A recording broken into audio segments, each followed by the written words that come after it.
Hello there, everyone. My name's Andrew. And I'm Kassy. And this is the Culips English Podcast. You're listening to Simplified Speech, the Culips series which features clear, natural, and easy to understand English conversations about interesting topics. Now today I'm joined by my co-host Kassy. Hey there, Kassy. Hey, Andrew, and hey, listeners. Hope you're all doing well, and I'm excited to be here today. Kassy, I think we have a wonderful episode lined up for everyone. And I know I say that all the time, but I really mean it this time. Absolutely. I think it's going to be a great episode. And that's because this topic was suggested to us by one of our listeners. And that listener's name is Zahir. And Zahir asked us to talk about the topic of time versus money. And maybe even Kassy debate this topic a little bit. I'm not sure. We'll see what happens. But that's what we're going to do here today. We'll share our thoughts and our opinions about what we value more in our life. Is time more important or is money more important? So thank you to Zahir for the awesome topic suggestion. And yeah, I think this will make for a fantastic episode. Yeah, this sounds like a really interesting topic. Zahir, thanks for the suggestion and can't wait to get into it in a moment. Yeah, so Kassy, we will get into it in just a moment. But before we do, I want to remind all of our listeners out there about the study guide and the interactive transcript for this episode. And in fact, listeners, we make study guides and transcripts for all of our regular episodes, and they're designed with love and expertise by our team of English teachers to help you build your English skills and reach your fluency goals faster than ever. Now, as a Culips member, you'll also get some really amazing bonuses like invitations to our live streams, full access to our member-only series, which is called the Fluency Files, and much, much more. To become a Culips member, just visit our website, culips.com, and you can sign up there. We'd also like to give a shout out to one of our listeners named Anton from Ukraine, who left us a great review and a 5-star rating on Apple Podcasts. Anton wrote, "Thank you, Culips, for your useful and sincere shows. Your episodes have a great tempo and atmosphere as well." Amazing. I love that short but sweet review. Anton, thank you so much for the kind words and for learning English with us. Yeah, Anton, thanks for the review. So with that being said, everyone, I think it's time to get started with this episode in earnest. And just to remind you of the topic, we are talking about time versus money. Which one is more important in our lives? And Kassy, I think we could probably both agree that it would be nice to have an infinite amount of time and also an infinite amount of money. But what makes this topic interesting is that they are both limited to most people, right? Some people out there, some very lucky, privileged individuals have an almost unlimited supply of money, but nobody has an unlimited supply of time. It's the great equalizer, right? Have you heard that expression before, Kassy? The great equalizer? Yeah, that's an amazing phrase. I've also heard it in relation to death, that death is the great equalizer because everyone dies, unfortunately. Exactly. There's no outrunning it, right? So in the end, everybody will end up dead unless there are some amazing breakthroughs in medical technology in the future. But for now, that's the case. Kassy, another saying that comes to mind when I think of this topic is time is money. And I guess I'd like to know, what does that expression mean to you? Time is money. I think this expression is used a lot with people who value money more than time, almost like their life revolves around money and they're used to making a lot of it. And if you're wasting their time, then you're losing them money because for them, every minute of their day is highly scheduled to make more money for themselves. I think especially about people, maybe professionals who bill a lot for their time. Like think of a high-powered lawyer. You know, a really, really top-level lawyer might charge hundreds or even thousands of dollars per hour for their time.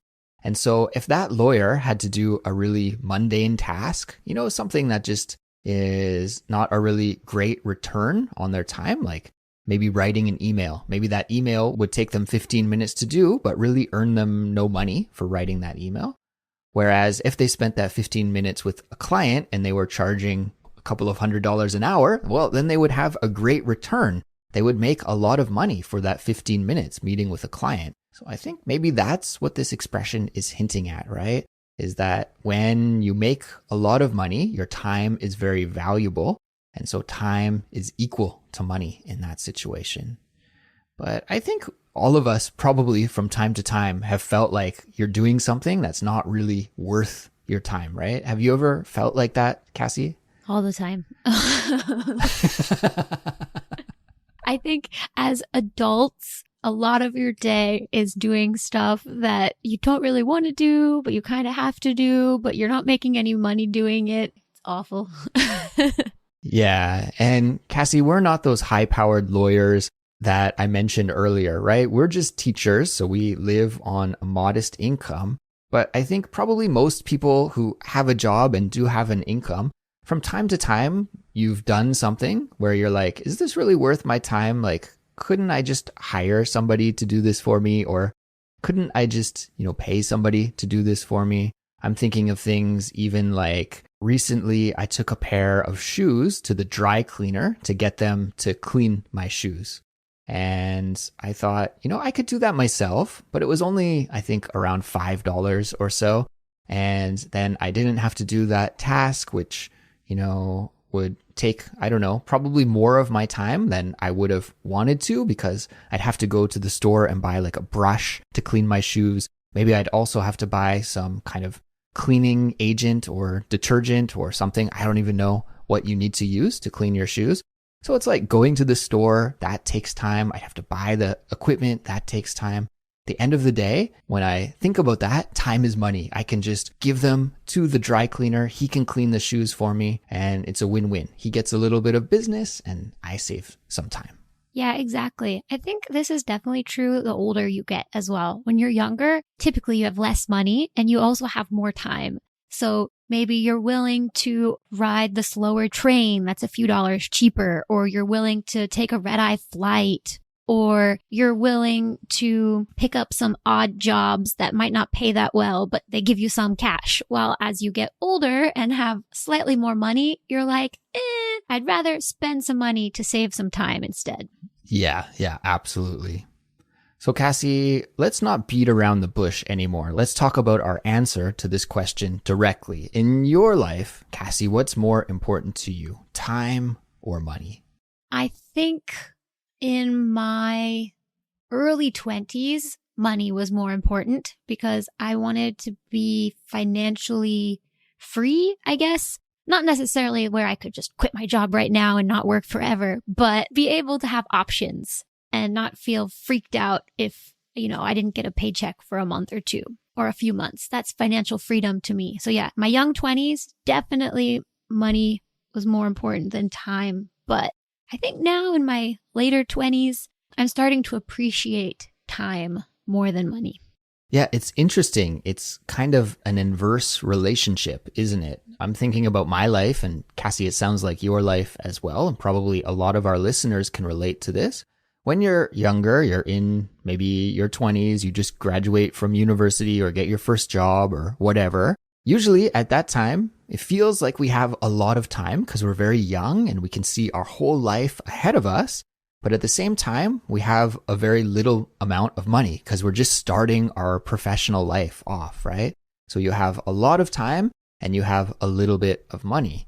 And Kassy, I'm about a decade older than you, or maybe even more. I can't remember, but I'm several years older than you. And so I'm further ahead in my career than you, but you've probably been on a similar path. And that is, as time goes on, you get older, you work your way up the corporate ladder, so to speak, and you start earning more money, but also you have less time ahead of you, less days ahead of you, right?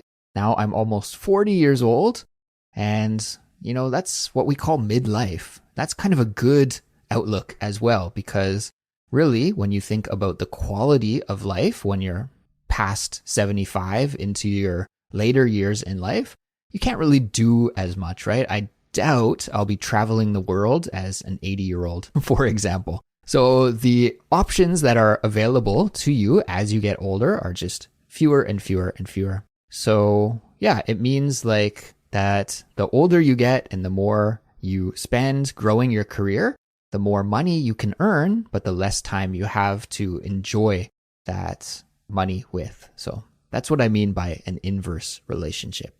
Andrew, segueing off of this, in your opinion, what do you think the balance is between time and money? Would you rather stay an extra hour at work if you could get overtime pay these days? Or do you think you would rather, go home early and do your activities? That's an interesting question, Kassy. And I'm maybe a little bit of a workaholic. I think I'm always one of those people that says yes if there's an available opportunity for me to make money. So I'm not one of those people that agrees to do everything related to work unless there's some kind of financial reward. So, if there's an opportunity to teach a different class or to do a seminar or, to help out in some other regard and make some extra money, usually I say yes to that. I think the position that my wife and I are in right now is that we just renovated our house and that was very expensive. And so because of that, we're really sort of taking on any extra opportunities that are available to us. So that doesn't mean I'll do anything, right? You always have to calculate and make sure it's worth your time. I wouldn't be spending hours and hours and hours for a very little return, little reward. But if it makes sense to do it, yeah, usually I am always down for extra projects and I love overtime generally. But I've always been like that, Even for my first jobs, if my boss would say, "Hey, Andrew, do you want to stay an extra hour later?" I'd always be like, "Yeah, I'll do it. Like I'm already here. I've already got my uniform on. I'm already working in the store or in the kitchen or in the restaurant, wherever I was doing my part-time job at that time." And so yeah, it makes a lot of sense just to stay an extra hour. And often I'd find that time would go by quickly. And you're like, oh, there's more money in the bank for almost nothing. Yeah, exactly. Especially if you're already at the job. It's a little bit different. Sometimes I would be on call and I'd get a call on my day off from my boss and your boss would be like, somebody called in sick. Could you come in and cover for them? And in that situation, it's a lot more difficult, right? Because you've already kind of got your day off planned and maybe you're at home relaxing. So in that situation, sometimes I would say no and I wouldn't go in. But if I'm already at work and it's just staying an extra couple of hours, yeah, sign me up. Love it.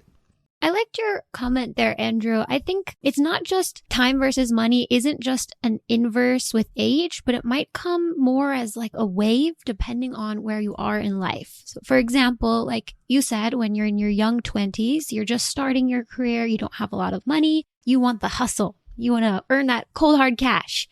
But I think now at my point in life, I'm older than that, but I still don't have a lot of responsibilities. I don't have kids. I don't have a house. So I'm kind of on that downhill stream now where I think I like my time more, don't need to make as much money. And then maybe in a few years, I'll be on the upswing again and go, I have so many expenses now. Gotta get back into the grind.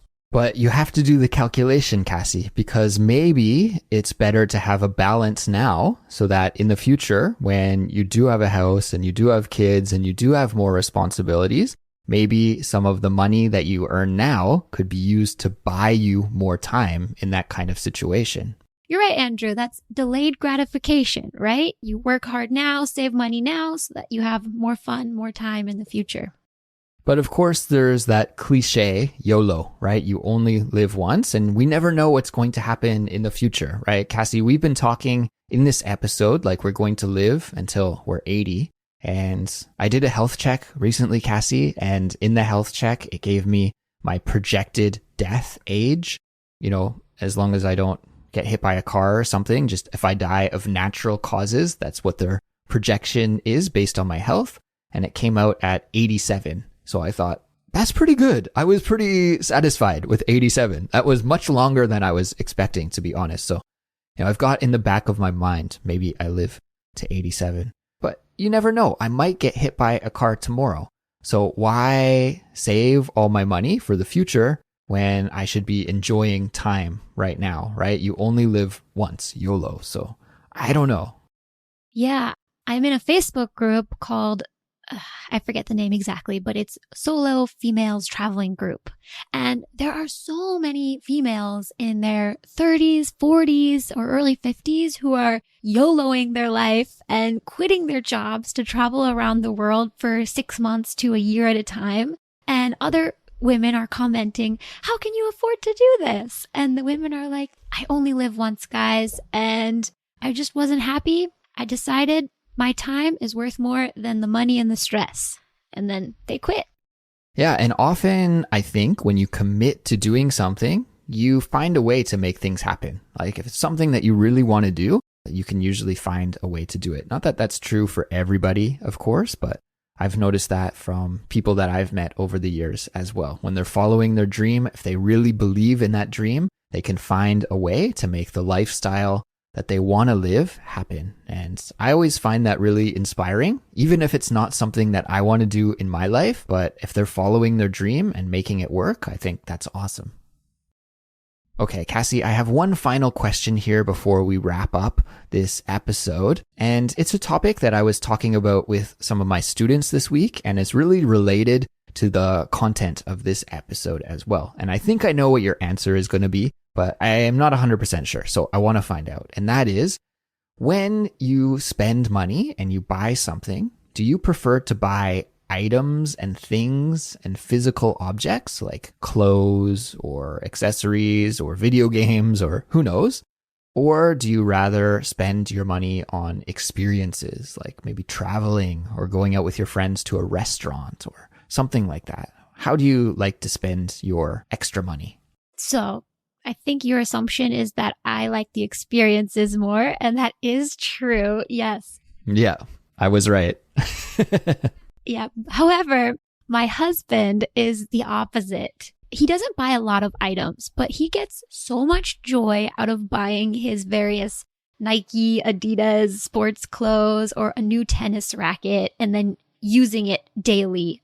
He is all about getting these classic pieces that he can use on a day-to-day basis that gives him little joys throughout the week. And I think that's really cool too. They're not necessarily experiences, but they're items that make your life more cheerful, even when you're not going skydiving or on a trip to Ecuador or something like that.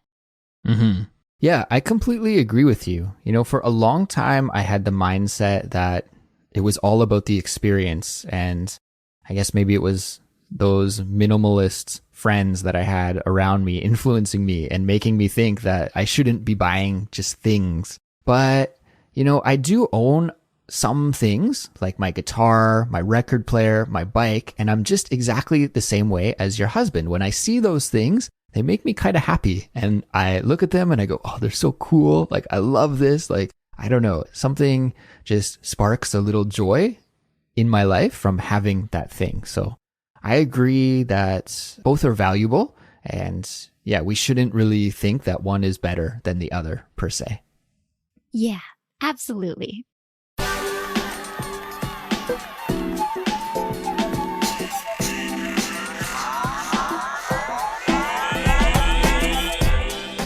Well, everyone, that will bring us to the end of this episode, at least for this version, the regular version. If you're a Culips member, Kassy and I are going to keep our conversation going for a little bit longer, just to say thanks to all of the members out there who support us, and we have some fun questions that Kassy and I will talk about just casually here for our members. And if you're a member listening to this version of the episode right now, then you're going to want to make sure to log into your Culips account, go to the dashboard, and find the ad-free version, because that's where you can listen to the extra content. And if you're not already a member, consider joining to gain access to our helpful study guides and transcripts, fun bonuses, and to support the work that we do at Culips. You can also support us by following us on Instagram or YouTube, telling your friends who are learning English to check Culips out, or by leaving us a 5-star rating and a positive review on your favorite podcast app. We'll be back soon with a brand new episode. Talk to you then. Bye. Goodbye.